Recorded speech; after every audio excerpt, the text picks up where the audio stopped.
Good morning, good afternoon, good evening, wherever you are watching this. Mike Colley here from Future Relevance, home of the Success Cube. And today we have a member of our team, and I would like to introduce you to Garth Milne. Hello, Garth. How are you doing? Hi, Mike. I'm very well, thank you. How are you? I'm all good, thanks. A little bit chilly here. I think it's the same down in your part of the woods. I'm down here too, yes. Yeah. So Garth is what his title goes along the lines of high performance coach in the golfing space. And Garth, rather than me take a punt at introducing you, I'm sure I will not do it justice. I'd just like to maybe ask you to share your background, a bit of the history of how you've got to where you have today. And just talk to the folks about, what you do, want to be a champion, your academy, the purpose of it, and the wide spectrum of people that you work with on a daily basis.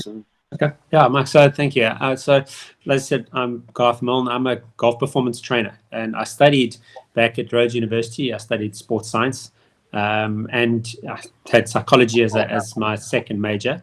I found that, golf was what I always wanted to do. And this, I'm talking the sort of the late 1990s.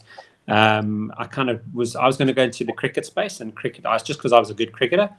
But, a guy by the name of Tiger Woods arrived at the end of the 1990s. And that was when I was doing my postgraduate studies. And I realized then that I could make my passion my occupation, because I truly love golf. And then I realized that I could actually pursue, the sports science component into golf, because I saw what Tiger was bringing to the game and where it was headed with him and the arrival of this phenom into the game. And he changed the game. He really did. He moved the needle. He pushed the bar higher.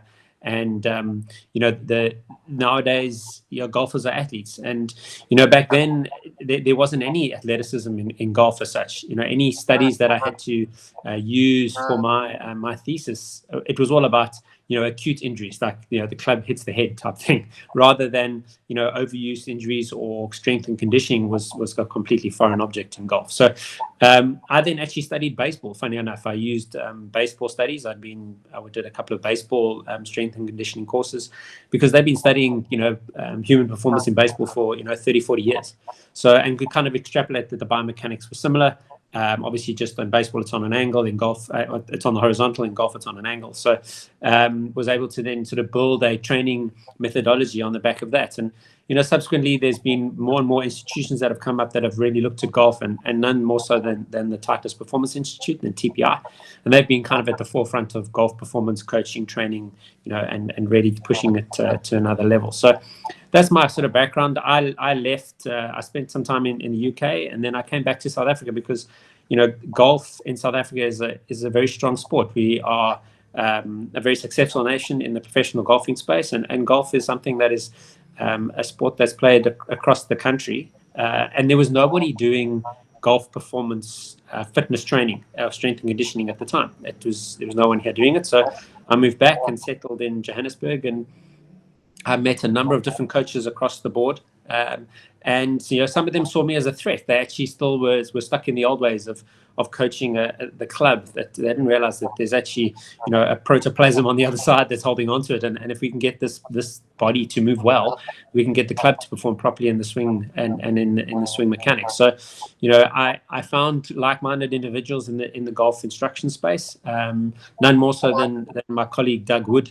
And Dougie and I actually formed a partnership, formed a company, Want to Be a Champion together. And, Want to Be a Champion programs are now rolled out at 3 golf clubs across South Africa. And we've had a lot of success, a hell of a lot of success with our programs across the board, not just with professional golfers. Obviously that's at the flagship and that's at the forefront, at the tip of the spear. But, right behind that, we've got a very strong program working with from, ranked beginner juniors right through to, your senior level golfer wanting to play the weekend warrior, as it were.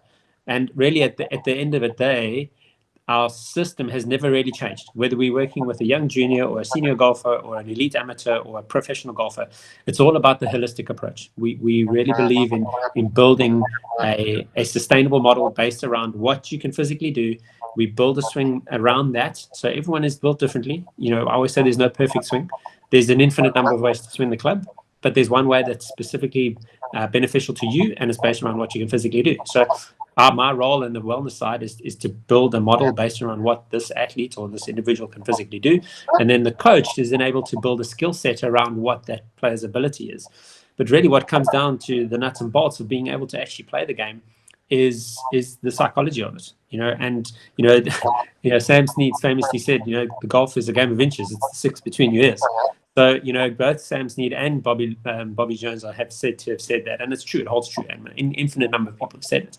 So, having the right mental approach to this is a key component, and something that we've noticed over the years and time of working in this game and working in this industry and being, instructors or coaches or facilitators to this process is that is what it is. It's a process. Everyone wants to look at the result at the end of the day. And I'm afraid we're often judged by the results, whether we do it by ourselves or by our peers or by our parents, our sponsors, and by the general public. It's about the result. What did you shoot? What was your score? And as a fact, unfortunately, that's probably the very last thing that we should be looking at when we're looking at true improvement and development and advancement in this game. And so we're very diligent with building a structured process that someone can follow. And we know that if you hit those markers, those sort of those milestones, for want of a better phrase, you will be making progress. And we build little structures, little plugins on how to change those elements to make you a better golfer, whatever level that may be.